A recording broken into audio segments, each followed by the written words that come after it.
আসসালামু আলাইকুম ভিউয়ার্স। তো কালকে 2 দিন কোনো ভিডিও দিতে পারিনি, কারণ আমি অনেক বেশি ব্যস্ত ছিলাম।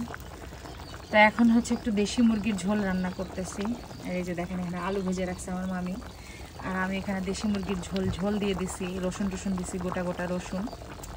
তো এটা অনেক মজা হবে ইনশাল্লাহ। আর এই যে আমার মামি বসে আছে, আমার মামি এখানে বসে আছে, আর আমি এখানে রান্না করতেছি। মামি এটা ওটা আগায় দিতেছে, আমি খালি খুন্তা নাড়তেছি। তো কেমন, আর এখানে এই যে আপনাদের ভাইয়া বসা, আপনাদের ভাইয়া এখানে বসে আছে, তার মনটা খুব খারাপ, তাই না? মনটা বেজায় খারাপ আমার স্বামীর।